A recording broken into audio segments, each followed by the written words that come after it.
Hello everybody, it is again Season coming at you with another video trying to get back to consistency, and this is 4 days in a row, so yeah, we're getting back into it. Now if you do enjoy the videos, please drop a like and subscribe, helps me out a ton. But today we're going to be talking a little bit about content creation and more specifically why it has gotten exponentially harder to grow as a content creator.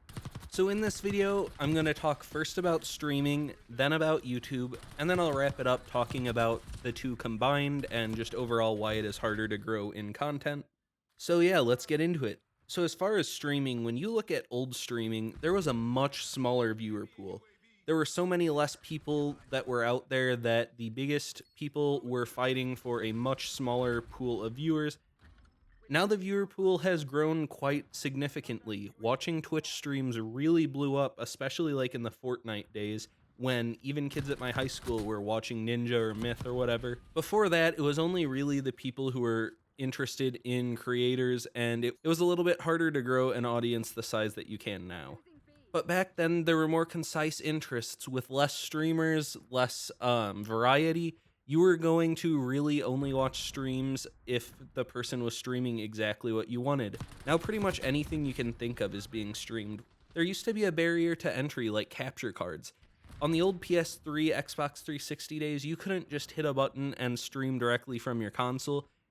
You had to invest $100 or so, sometimes more, just so that you were able to create content or stream. We had HD PVRs, we had Elgato. You had to buy one of those and have a PC if you wanted to stream. You couldn't just hit the share button, hit start stream, and be good to go. And the same went for recording gameplay. If you weren't on PC, you needed an extra piece of equipment in order to record your gameplay. While it's great that more people can stream, this does inflate the number of streamers. And on a website like Twitch, it is so hard to get found if you are a small streamer. If you're under like 5 or 10 viewers, it is so hard to get past that just because you're pushed so far down by all of the other people that are in that same boat as you. There used to be less money in streaming, so it was less appealing. The biggest streamers were pulling in plenty of money, but outside of that, there was a very small share of money.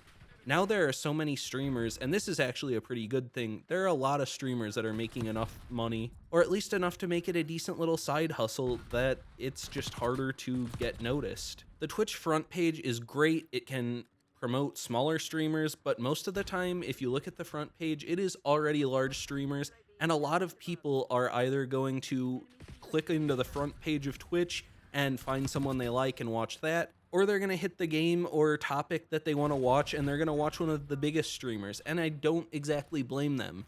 If they're not looking for you specifically, but they're just looking for someone in that topic or video game, they're going to look for a bigger stream with a more lively chat. It's very rare that they're going to take a chance on some nobody like myself. And because of this, if you're a big streamer, you grow exponentially. You grow so much faster. If you're smaller, you've just got to stay in this fight to stay relevant. And this leads to people doing stupid stuff like all kinds of crazy stunts just because they're fighting to stay relevant on Twitch. Now on to YouTube. One of the things that's made it hard on small creators to grow is the algorithm versus the subscription box. I'll admit, I'm someone who does this. I will open up YouTube and just look at my recommended videos and watch that. And it's great because it suggests all kinds of creators I've never heard of that are making the type of videos I want to watch. And it's great for discoverability. The only problem is these are already smallish to medium-sized creators, usually medium to large creators who already have a decent following. It used to be that you would find a creator you liked, you would subscribe to them, and then if you were looking for something, a lot of people would go into their sub box. I used to go through my sub box every day and watch all the videos because I'd kind of curated the type of videos I wanted to watch. Now you can subscribe to people, but a lot of people, like myself, just go into the recommended and scroll until they find a video that seems appealing and watch directly out of the recommended.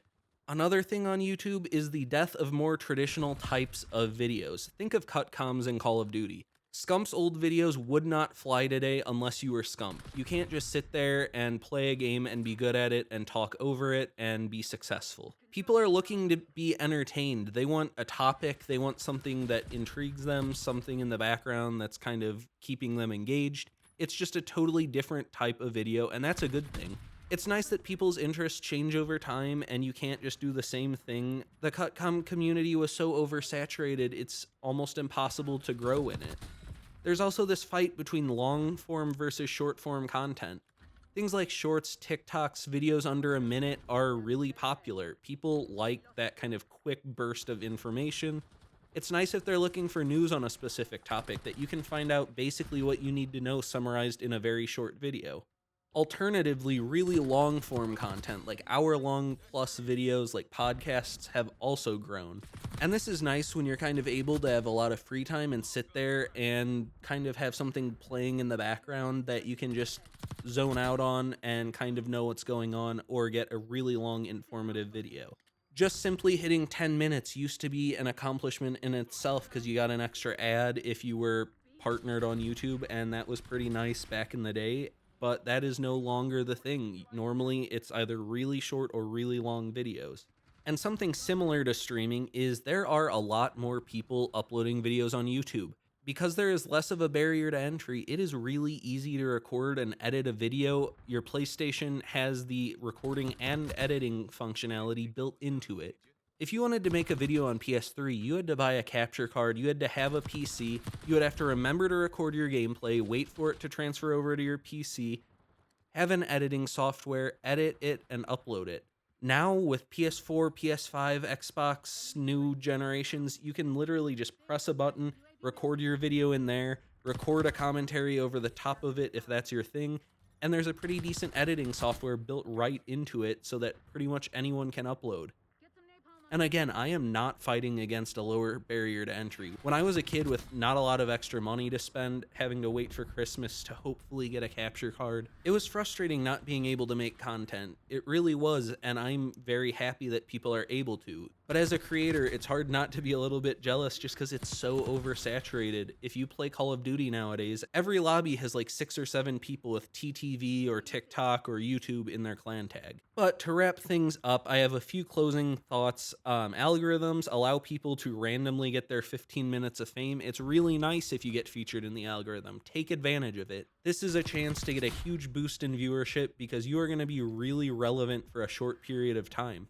I feel like on things like TikTok, I'll get like the same creator 8, 9, 10 days in a row, and then if I don't follow them, I won't hear about them, and maybe a year later they hit the algorithm again and it's like, oh yeah, I remember this creator.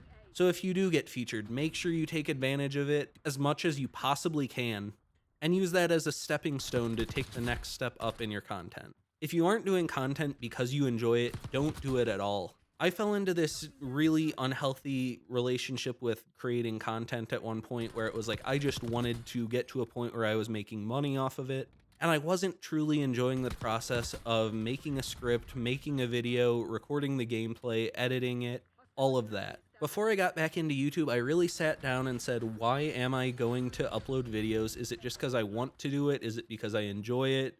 Do I have ulterior motives? And finally, I arrived on, I just really like making videos. I've been doing it for a long time. I don't really care how many views I get. It's nice to grow, but I'm not so wrapped up in it that I really care. And also, stop quitting your job or school to try and pursue content. It is so not worth it. I have a full-time job and I can still create a video every day. I have time to stream if I want to. It's all about time management and prioritization. I guarantee you, you can have a job and you can also create content. I see these people saying, Mom, Dad, give me 6 months to create content, and if it doesn't work, I'll get a job. The odds are so stacked against you that in that short window, you will grow any kind of meaningful audience. Just do both. If your content ever grows to a point where you can consider quitting that job, then you can make that decision for yourself. But please don't quit your job. It is so hard to grow with content nowadays that enjoy the grind, enjoy being small, celebrate every milestone, really enjoy it. And yeah, if anyone's interested in growing with me, make sure you hit that subscribe button. Drop a like on this video, helps me out a ton. My links will be down in the description as always, and I will catch you tomorrow with another video. See ya.